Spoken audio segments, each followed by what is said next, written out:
Friends, BPSC का exam और 24 घंटे से भी कम बचा है। तो ऐसे में जनरली कुछ पोस्ट करना लंबा ऐसा सही नहीं है। मैं बहुत शॉर्ट समय में और कुछ मोस्ट इम्पोर्टेंट फैक्ट्स को आपके साथ शेयर कर लेता हूं जो एग्ज़ाम के समय आपके लिए महत्वपूर्ण हो। तो बहुत शॉर्ट समय का कुछ वीडियोस है, 2 4 5 जो टॉपिक्स बचे हुए थे हम लोग उस सारे टॉपिक्स को शॉर्ट में कवर करेंगे और ये आपको बैक टू बैक वीडियो के रूप में मिल जाएंगे। शाम को हम लोग एक पोएम का जो मैं बात किया था 3 4 लाइन की एक पोइट्री मिलेगी आपको, जो संभवतः आपको बहुत ज़्यादा प्रेरित करेगी। अभी इस सीरीज में हम लोग बात करेंगे साइंस के कुछ इम्पोर्टेंट फैक्ट्स को। तो मैं शुरू करता हूँ। जैसे पिट्यूटरी या पीयूष ग्रंथि मास्टर ग्रंथि कहलाती है। शरीर की सबसे छोटी ग्रंथि भी पिट्यूटरी ग्रंथि ही होती है। एड्रिनल को जीवन रक्षक हार्मोन कहते हैं। 2 प्रमुख वंशानुगत रोग जो एग्जाम्स में पूछे जाते हैं वो है वर्णांधता और हीमोफीलिया। वर्णांधता का वर्णन सबसे पहले हेरनर ने 1876 में किया था और वर्णांध व्यक्ति में क्या होता है, हरा और लाल रंग के पहचानने की क्षमता नहीं होती। पर्णहरित में मुख्य रूप से मैग्नीशियम, पर्णहरित मीन्स क्लोरोफिल, इसमें उपस्थित धातु होता है मैग्नीशियम। पत्तियों का रंग हरा होता है क्लोरोप्लास्ट के कारण और पीला होता है कैरोटीन के निर्माण के कारण। जठर रस में हाइड्रोक्लोरिक एसिड पाया जाता है। लाइकेन में परस्पर सहजीवी मौजूद होते हैं और वो होते हैं कवक और शैवाल। लार में पाया जाने वाला एंजाइम है टाइलिन। यकृत में भविष्य के लिए विटामिन ए को संरक्षित रखा जाता है। विषाणु की खोज इवानोवस्की ने किया। विषाणुओं का अध्ययन वायरोलॉजी कहलाती है। कवकों का अध्ययन माइकोलॉजी और शैवाल का अध्ययन फाइकोलॉजी कहलाता है। जीवाणु अर्थात बैक्टीरिया की खोज की थी ल्यूवेनहॉक ने। ध्वनि का वेग सर्वाधिक होता है इस बात में, और ध्वनि की गति सबसे धीमी होती है हवा में। वायु गैसों का मिश्रण है, आप जानते होंगे। भोजन के पचाने में जो सहायक होता है उसको एंजाइम बोलते हैं। टिबिया नामक हड्डी टांग में पाई जाती है। प्रकाश संश्लेषण का प्रथम स्थिर यौगिक होता है फॉस्फोग्लिसरिक अम्ल।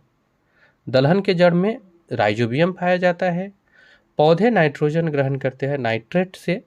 पौधे में जल तथा खनिज लवणों का संचालन जाइलम द्वारा होता है, तो वहीं खाद्य पदार्थ का जो संचालन होता है वो फ्लोएम द्वारा होता है। तने की वृद्धि मापने के लिए, केवल तने की वृद्धि मापने के लिए ऑक्जेनोमीटर का प्रयोग किया जाता है। लाइसोसोम आत्महत्या की थैली के रूप में जाना जाता है। मानव मूत्र में विटामिन सी उत्सर्जित होता है। मूत्र का जो पीएच मान होता है वो 4.8 से 8.4 होता है। इसका रंग पीला होने का कारण यूरोक्रोम होता है। प्रोटीन का संश्लेषण राइबोसोम करता है। डीएनए की खोज के लिए वाटसन एवं क्रिक जाने जाते हैं, जबकि डीएनए के संश्लेषण का प्रतिपादन कार्नवर्ग ने किया। डीएनए का जो क्रियात्मक खंड होता है उसको जीन कहते हैं। डीएनए और आरएनए एक तरह का न्यूक्लिक एसिड होता है। प्रयोगशाला में जीन का संश्लेषण सबसे पहले हरगोविंद खुराना ने किया। वहीं पुरुष और स्त्री का जो जीन संगठन होता है, पुरुष का XY और स्त्रियों का XX होता है। पेप्सिन एक प्रकार का एंजाइम होता है। इंसुलिन शरीर में बनती है अग्न्याशय द्वारा। हैंगर लेंस की द्वीपिका पाई जाती है। अग्न्याशय में सबसे छोटी जीवित कोशिका माइकोप्लाज्मा है और शरीर की सबसे लंबी कोशिका तंत्रिका तंत्र है। कोशिका का आनुवांशिक पदार्थ डीएनए होता है। कोशिका शब्द का निर्माण रॉबर्ट हुक ने किया। जल का घनत्व अधिकतम 4 डिग्री सेल्सियस पर होता है। इंद्रधनुष का निर्माण होता है प्रकाश के पूर्ण आंतरिक परावर्तन, अपवर्तन और वर्ण विक्षेपण के कारण। इंद्रधनुष में जो बीच का रंग होता है वो हरा होता है। किसी भी प्रकाश का रंग निश्चित होता है उसके तरंगदैर्घ्यता द्वारा। आम, पपीता तथा बेर में जो खाने योग्य हिस्सा होता है वो मध्य फल भेदी होता है। सबसे अधिक तरंगदैर्घ्य लाल रंग का होता है और सबसे कम तरंगदैर्घ्य बैंगनी रंग का होता है। प्रकाश की चाल सबसे अधिक निर्वात में होती है। हीरा का चमकना या मृग मरीचिका जो बनता है वो पूर्ण आंतरिक परावर्तन के कारण बनता है। प्रकाश के वेग को सबसे पहले ज्ञात किया था रोमर ने।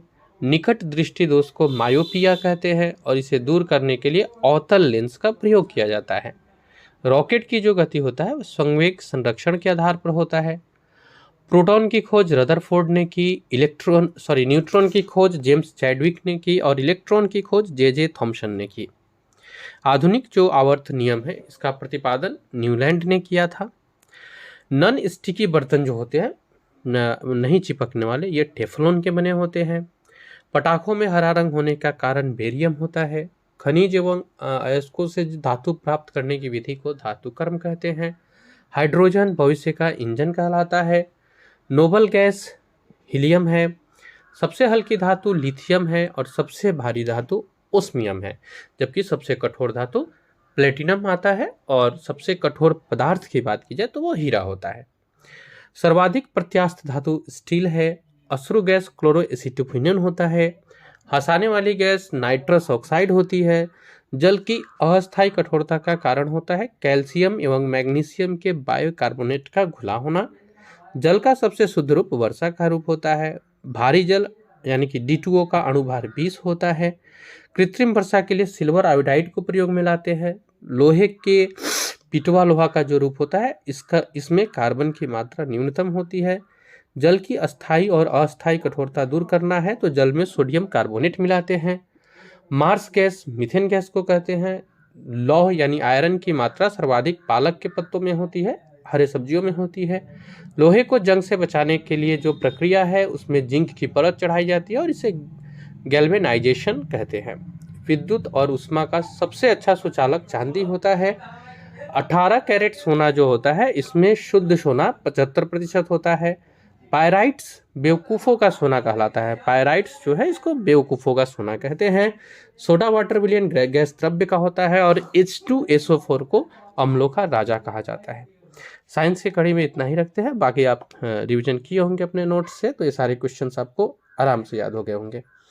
इस वीडियो के लिए यहीं, अगले वीडियो के लिए जुड़ते हैं आपसे।